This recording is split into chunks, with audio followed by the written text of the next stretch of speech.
So often we publish lists that praise events in human history, tales of victory over diseases, disastrous situations, and the like. But alas, history is also replete with events that we must remember so as to not repeat them, but we wish had never happened. This list looks at 10 of the worst moments in history when man showed that he can act with utter contempt for the rest of man. Number 10. Roman Catholic sex abuse.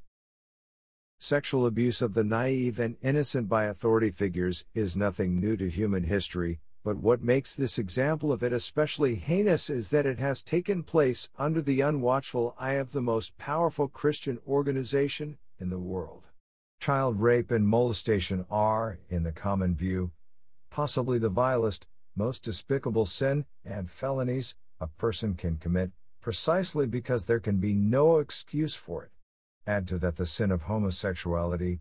We speak here in terms of Christianity, and it seems an impossible situation for a child ever to be found in. Priests ought to understand these sins better than most people, and in Roman Catholic cultures all over the world, parents highly revere priests as authority figures, second fathers to their children, and excellent teachers of morality. Hence the question everyone has asked: how in God's name could this have happened? It's not just a matter of well-kept personal secrets among the guilty parties. The Catholic Church held meetings in the 1950s concerning sexual abuse of minors by priests, and yet, apparently nothing was done to prevent the growing disaster.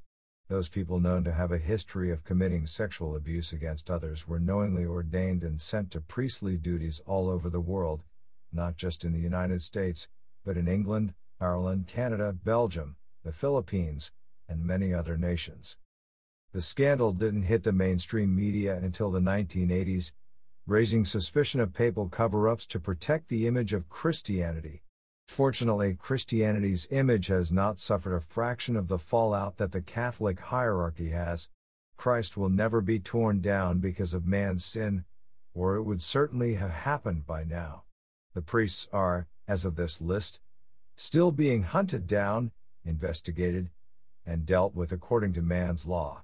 God's law will deal with the guilt of every sinner involved, if you believe in him, but in the meantime, the Roman Catholic denomination of the man many hold as the absolute greatest good in history has suffered severe damage to its reputation. Whether it is irreparable depends on how long a consecutive series of superlative popes the Catholic Church can elect, beginning with John Paul II. Number 9. Great Chinese Famine. From 1958 to 1962, China experienced a monumental famine that killed at least 45 million people. There are generally two causes blamed for it: natural disasters and the communist policies of Mao Zedong. Chairman Mao defined this period of his rule as the Great Leap Forward, and implemented economic and social changes with epic consequences. This entry is quite similar to number 6 and number 3. Mao intended to turn China from an agrarian economy into a modern, urbanized, industrial giant on par with the US, but forcing his great leap forward on the Chinese countryside led to nationwide crop shortages. Then the Yellow River flooded in 1959, drowning or starving 2 million. The next year, 60% of China's farmland received no rain at all. Mao's idea of forcing farmers into industrial careers further destroyed the harvests. The famine became so intolerable that in some areas, people resorted to cannibalism. Millions were tortured to death for the crime of stealing food to feed their families. One man, Liu Disheng, was found to have stolen a sweet potato, and he and his wife and son were urinated on, then forced to eat large gulps of human feces. They both died within weeks. Mao and his officers meanwhile dined on $1,000 French meals and 20-year-old Scotch whiskey. Mao is on record as having told his officers that there would be many deaths due to his great leap forward, but that in the end, they would serve a greater good. The famine only ended when the weather improved in 1962. 5% of China starved to death, drowned, or were murdered. Number 8. Forced extinction of species. Ecologists agree that Earth appears to be experiencing a mass extinction at present. These have happened many times in the past. The extinction of the dinosaurs is believed to have been caused most directly by a comet or asteroid impact. That event was nothing compared to the Permian-Triassic extinction, which may have been caused by a gamma-ray burst. That event resulted in 96% of all marine life and 70% of all land life dying. What has happened to plant and animal species while modern man has been on Earth pales in the shadow of these two events, and yet humanity in general is doing terribly little to maintain critically endangered species. Most humans seem to adore cuddly animals. Anything with fur qualifies, and we have many tastes in what animals are beautiful. The tiger is magnificent. In 2005 there were only 250 breeding Siberian tigers in the Russian wild. There are well over 10,000 in captive breeding programs around the world. Some people are trying to save species from extinction, while many others willfully poach those endangered animals for the black market. Tiger penis is considered the ultimate aphrodisiac in some places in China. These magnificent animals are being killed, illegally and at extreme personal risk, for money and sexual gratification. In 2011, the western black rhinoceros was declared officially extinct. They, like so many other gigantic African marvels, had been hunted coldly and unsympathetically by humans out for a cheap thrill and what they thought was sport and danger. Black rhinoceroses are extremely aggressive and have terrible eyesight.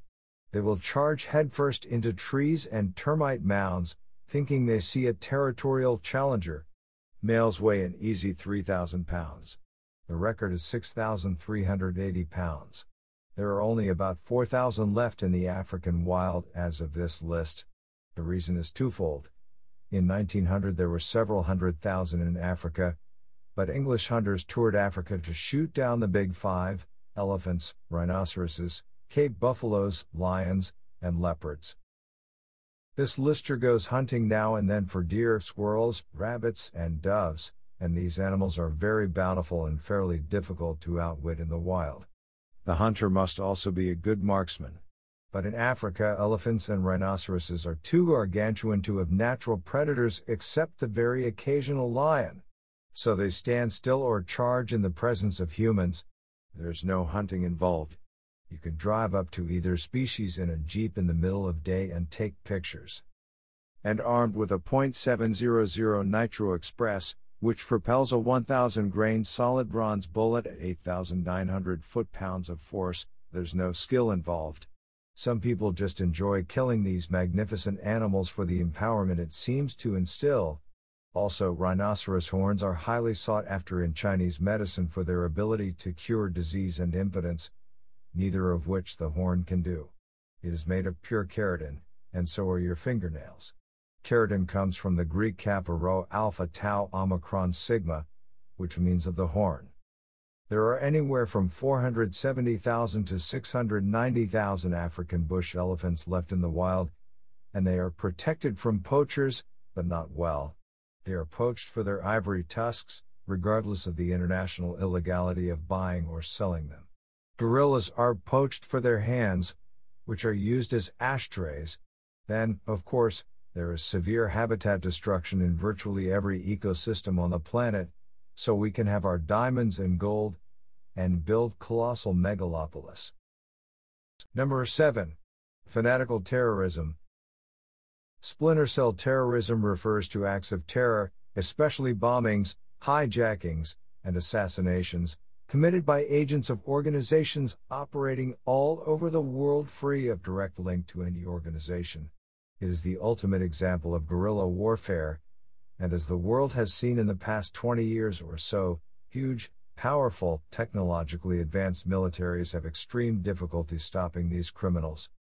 Splinter cell terrorists are responsible for the September 11, 2001 attacks against the United States of America. Before that, the U.S. remained generally aloof to the global war of attrition being waged against these fanatics, lunatics. U.S. embassies were bombed in Africa in 1998, the USS Cole in 2000, and all the while, efforts were underway to find the leader of the primary aggressor against global civilization, Al-Qaeda. That leader, Osama bin Laden, could not be found until after 9/11, when the U.S. began hunting him down in earnest. It took a decade to catch him.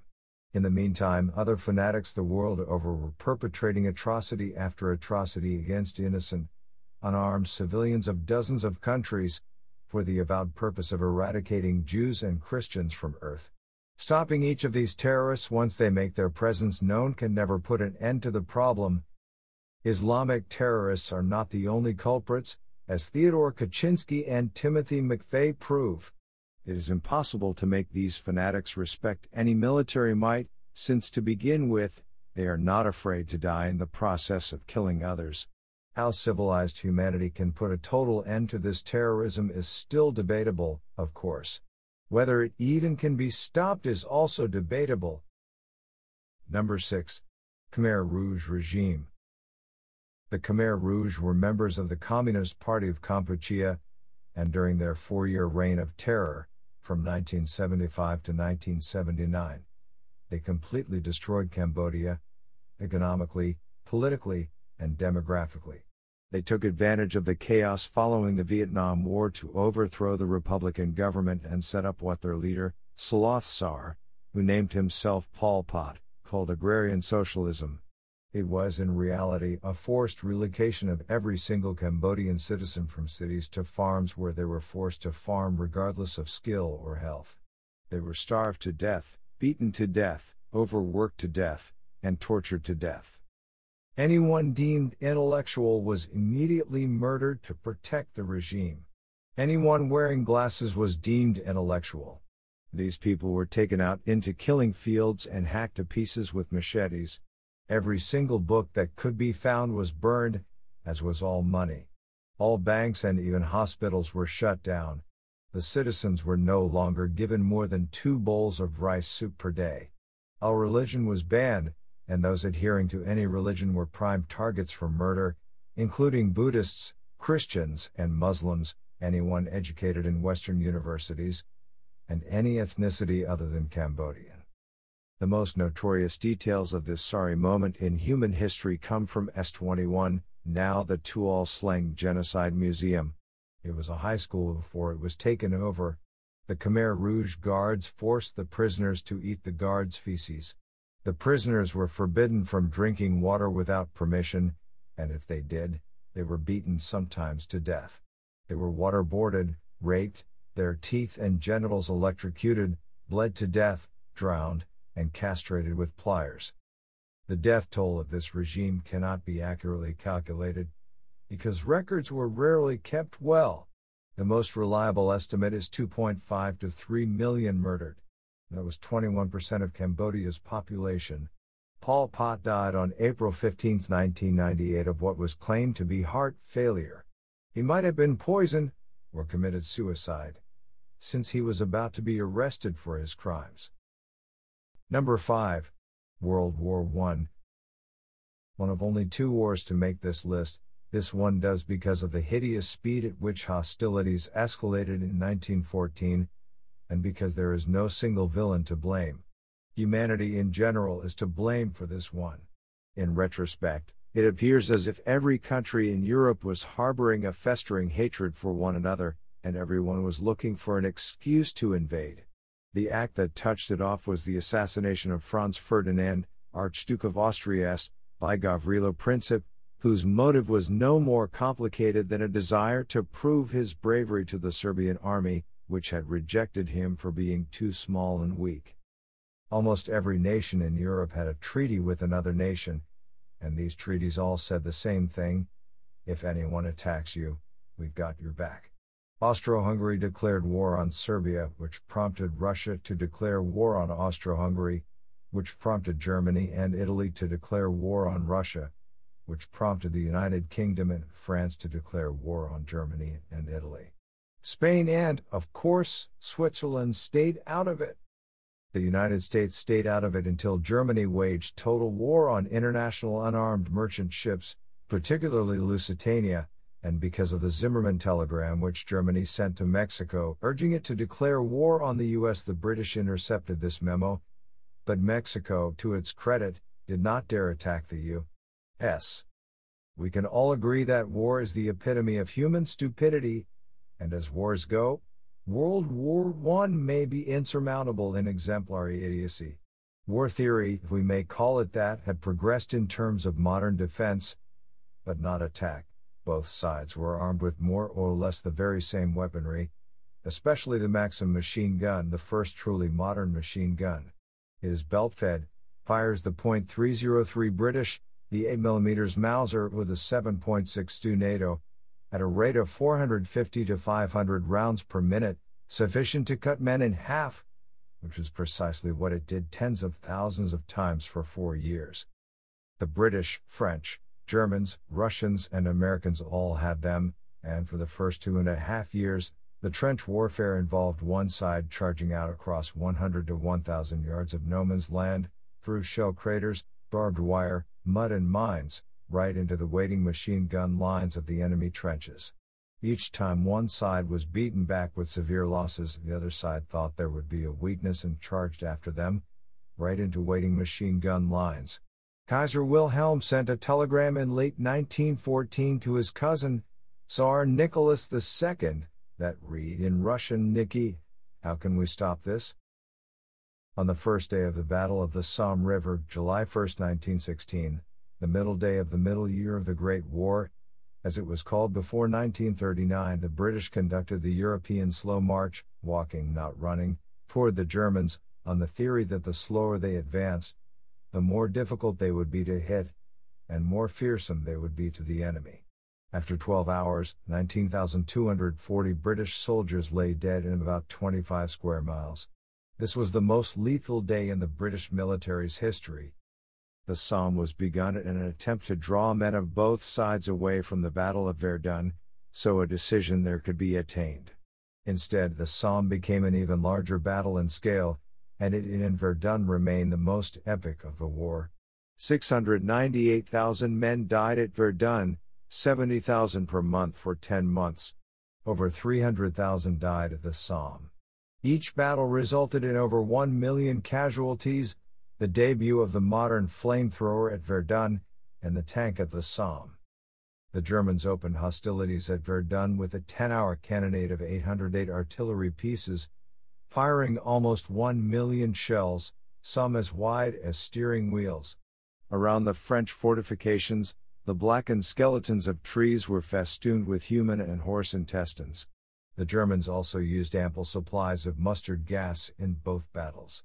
Mustard gas is essentially aerosol hydrochloric acid. One breath of it can kill a man by internal drowning. It also severely burns and blisters skin and blinds eyes. Both battles ended in utter stalemate, because mobility had not progressed on par with firepower, and that lack of mobility, especially on the first day of the Somme, displayed more directly than any other action in any war the utter futility and insanity of warfare. Neither side could approach the other, but the Germans found their losses more irreplaceable than the combined French and British. When the Americans showed up, the Germans simply could not cope with the overwhelming enemy men and materiel for much longer. About 15 million military and civilian died, unless we include deaths from Spanish influenza, which was itself a direct result of the war. That puts the estimate at about 65 million. Number 4. The Black Death. There is no one cause to blame for the bubonic plague's rise to power in 1346 or so, but Europe in general can be criticized strongly for its primitive belief in witches. Because witches were hunted down wholesale by reason of an insufferably pervasive fear of the devil, domestic and feral cats were also killed by the hundreds of thousands, because they were thought to be witches' familiars, that without one, a witch could not adequately cast spells. So once witch hunts showed up in full swing and cats started disappearing into the fires, the entire European world was ripe for an epidemic of rats. And the rats showed up in full swing in 1346 in the Crimea, via the Silk Road from China. There were no cats to check the rats stowing away on board merchant ships, and these rats were infested with fleas. The fleas carried Yersinia pests, better known as plague. Today this bacteria has been all but eradicated in most places around the world, because cleanliness is next to godliness. A regular hot bath with soap will rid you of fleas, but such baths were not regular in the Middle Ages. Once bitten by an infected flea, curing yourself is really not difficult at all. Streptomycin prevents the bacteria from replicating, which gives the immune system enough time to tailor an antibody to kill it. Europe didn't know about antibiotics, and had they might have had fair results by eating moldy bread. Without treatment, plague is one of only 3 known diseases with a mortality rate of 100%. The other 2 are rabies, encephalitis, and HIV. Given the primitive medical knowledge of the Middle Ages, the world didn't have a chance. Even the best physicians had no clue what to do to protect themselves, much less the populace. Doctors entered homes only after donning full-body leather armor, helmets and masks shaped like hawk beaks, filled with aromatic herbs, due to the miasmatic theory of diseases. According to this theory, simply stirring up the vapors would cure the area of plague, while the doctor would remain safe breathing in his mask. The masks had red glass over the eye holes, because even looking at an infected person was thought to cause infection. Ringing bells was thought to stir up the vapors, or the sick person could stand next to a latrine and inhale the stench. About the only method that actually worked to a small degree was smoking tobacco, because the smoke kept the fleas away. But the most infamous methods for curing the plague were based on the principle that God was very angry with the whole world. The flagellants began roaming the countryside by 1349, especially in Germany, and they beat themselves bloody with Roman-style flails, the same kind used to scourge Christ. The idea was that if they suffered enough, God would relent and the plague would stop. It didn't work. So, like clockwork, God's wrath was blamed on the non-Christians throughout Europe, and that mostly meant Jews. In February of 1349, 2,000 Jews were hacked to pieces and burned at the stake in Strasbourg, on the French-German border. But the plague kept coming. It killed 40% of Egypt, 30% of the Middle East, about half of the 100,000 people in Paris. The worst hit area was Mediterranean Europe, including Italy, Spain, and southern France. There, about 75% to 80% died. The Pope Clement VI survived by surrounding his throne 24 hours a day with torches burning close to the floor. In the aftermath, his servants found scorched fleas like pepper just outside the ring of flame. England suffered about 20% dead. The total average was about 25% of the whole world, as evidence indicates plague deaths in sub-Saharan Africa, India, and the Orient. As much as 66% of Europe and Asia succumbed. Approximately 100 million people died in 4 years. Number 3. The Holodomor. Holodomor is the Ukrainian word for killing by hunger. It is now the proper term for Joseph Stalin's forced starvation genocide against the Ukraine from 1932 to 1933. The manner by which Stalin forced it on the Ukrainian people is open for discussion, but most historians agree that he knew what was happening in the Ukraine and refused to provide relief of any kind, even ordering food shipments diverted from the Ukraine, and what food its population had confiscated, violently whenever necessary. He imposed this particularly cruel death sentence on so many solely out of retaliation for the Ukraine striving for national recognition and independence. Today we refer to it as a country, Ukraine, with Kiev as its capital city. But at that time it was still referred to as the Ukrainian SSR, or simply Ukraine, one of many areas of Russia. The famine was man-made, an imposition directly from Stalin, but whether he premeditated it beforehand is difficult to determine. Most of Russia was experiencing a famine at that time, and Stalin may have seen this a chance to make the Holodomor look, at best, like an accident, at worst, passive justice. The numbers are the saddest testimony overall in every one of these entries. Records were not well kept during the famine, so the death toll ranges from 1.8 to 12 million. Some scholars have narrowed this down to about 4 to 5 million. The borders were closed by the NKVD, precursor to the KGB, and anyone attempting to flee to other countries or Russian states was either shot or captured and brought back to starve. 190,000 tried to escape the Ukraine after the first year. Starvation may be the most awful cause of death. The commoners' despair, agony, and terror led tens of thousands to resort to eating their own children. Many ate their own feet. It did not end until Stalin's implementation of forced collectivization of grain threatened to destroy all of Russia, not just the Ukraine. Once the police and military stopped stealing everyone's grain, farmers were able to grow for small communities, as they always had. Number 2. World War II. This war can be blamed mostly on one man, Adolf Hitler. Let us take a brief look at the motives by which he initiated global hostilities in 1939. Whereas Stalin was patently paranoid that he would lose his power, Hitler was not afraid. He simply carried a fuming rage which, in childhood, he directed against nothing in particular. He was imprisoned for his failed beer hall putsch, an attempt to overthrow the Kaiser government, in 1923. While serving 8 months, he and Rudolf Hess wrote Mein Kampf, in which Hitler blamed absolutely everything bad that had ever happened to Germany on the Jews, all of them everywhere on earth.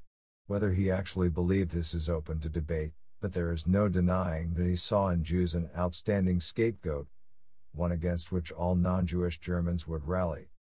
It worked better than he could possibly have imagined. He emerged from prison a national hero and 10 years later took control of the government. What followed was a nationwide brainwashing. Everyone began hating Jews intensely. Many of the Jews saw the trouble coming and left for England or America. Most stayed, hoping they would be saved. They weren't, until it was too late. 6 years later, Hitler made good on his promise to acquire Lebensraum for the German people by invading Poland. Britain and France immediately declared war on Germany. Russia made a pact with Germany because Stalin knew he could not conquer Germany at that time. Hitler bided his time before invading Russia 2 years later, in the knowledge that Russia's military was woefully inadequate. Japan invaded China for its resources, and in September 1940 Japan, Italy, and Germany became the formal Axis powers, solely because they understood their identical desires to conquer other countries. Japan attacked Pearl Harbor, Hawaii, in retaliation for the U.S. embargo on oil, iron, and machinery. The U.S. then declared war on Japan, and there were declarations of war all around. Oh, what a merry world it became so quickly. After 6 years, 71 million people were dead. Rome, Paris, Moscow, Leningrad, and London were smoldering. Dresden, Hiroshima, Nagasaki, Stalingrad, and Manila were obliterated. The most infamous aspect of the war will forever remain the Holocaust. It is also referred to as Ha-Shoah, which is Hebrew for the catastrophe. Much has been said about it already on Listverse, so let us briefly examine Hitler's methods, by which he remorselessly and unsympathetically attempted to eradicate an entire race of humans. His seething, abiding rage found in Jews the perfect target, and he set about in his political ambitions, surrounding himself with men who agreed, some for power, some out of rage or delight, all out of hatred, that the Jews as a race needed to, and could, be extinguished. The Wehrmacht, for its part, had nothing at all to do with the Holocaust, and had very little idea it was going on. They were an honorable institution, if honor, just as compassion, can be found in war. The Schutzstaffel, or SS, carried out the murder of 6 million men, women, and children, by poisonous gas, shooting, beating, torturing, scientific experiments, systematic starvation, and overwork, on the pretense that Aryans were superior humans, and that Jews were no better than cattle, in which terms, the question was asked, do we feel bad when we slaughter cows for food? 1.1 million were murdered at Auschwitz, 700,000 to 800,000 at Treblinka, 600,000 at Belzec, 360,000 at Majdanek, 320,000 at Helmno, 250,000 at Sobibor. Merely because they were Jewish. Meanwhile, at least 750,000 soldiers and civilians died in 199 days in Stalingrad. That was only one battle of the war. Number 1. The Crusades. Whereas Stalin never offered any political explanation for, nor a formal admission of, attempting to starve all of Ukraine, and Hitler explained the Holocaust as a necessary step in the process of purifying and strengthening the master race, the Crusades were undertaken by both the Christians and the Muslims for the openly expressed purpose of exterminating the opposing religion along with all its adherents, solely to glorify God. It remains the blackest moment in the history of all religion. It lasted from circa 1063 until circa 1434, when handheld gunpowder weapons were first used to good effect in combat. Keep in mind, before you denounce God for allowing or causing it to happen, that doing so is foolishly dismissive. Assuming there is a God, the Crusades were not his fault. They remain humanity's fault by two causes: first, the refusal to tolerate differences, and second, the active enjoyment derived from hurting things, especially other humans, since they can best voice their disapproval of such actions. The use of the word God in any language to justify one's actions of violence is but a means to an end, and also sweetens the enjoyment of another person's pain, since by denouncing that person as an infidel, the malicious party can believe that person is also destined for eternal agony, after the agony he is forced to suffer on earth. Sounds appetizing, doesn't it? Because we all get angry at other people for various perceived offenses. Deep down, doesn't it sound appetizing to believe those people are going to hell, regardless of how much they suffer in life? No one would ever admit to it, of course, but it's a primitive passion innate in every human, and precisely the heart of the Crusades. In 1099, the First Crusade ended in Christian victory, when knights and soldiers from France, England, Germany, and Apulia, southern Italy, successfully besieged Jerusalem from 7 June to 15 July. They were opposed by the Islamic Fatimid Caliphate of Egypt, under Iftihar ad-Dawla, who had 400 cavalrymen and a garrison of Muslim and Nubian troops comparable in size to the invaders, about 13,000 for each side. Inside the city there lived over 60,000 unarmed civilians, mostly Muslims and Jews. Once the city fell, the invaders stormed in, ransacked every building and murdered every single man, woman, and child within the walls. 70,000 people were hacked to pieces in the name of Christ. The horses waded in blood up to their knees. Probably half the women were raped, and most of everyone was tortured by varying methods. It was unbridled bacchanalian sadism. About 500 Jews fought alongside the Muslims, then took refuge in a synagogue. The French burned the synagogue to the ground, with everyone in it. 88 years later, Salah ad-Din successfully took Jerusalem back for Islam and allowed all those inside to return unharmed to their homelands provided they paid a ransom. Those who could not afford it were sold into slavery. 2 years later, Richard I of England, the Lionheart, arrived with Philip II of France and Frederick I of Germany. Richard was not the chivalrous hero he is frequently depicted as in films. He spent barely 6 months of his 10-year regency in England. He lived in France, spoke only Languedoc and Languedoc, two dialects of Old French, did not speak any form of English, and used England as a money machine to finance his conquests. He loved the sport and glory of overpowering other nations. His crusade, the third, ended in an uneasy stalemate. There would be 6 more crusades, with the Holy Land changing hands several times, costing hundreds of thousands of lives, all in the name of one God or another. All the while, both Bibles stated, "Love your enemies,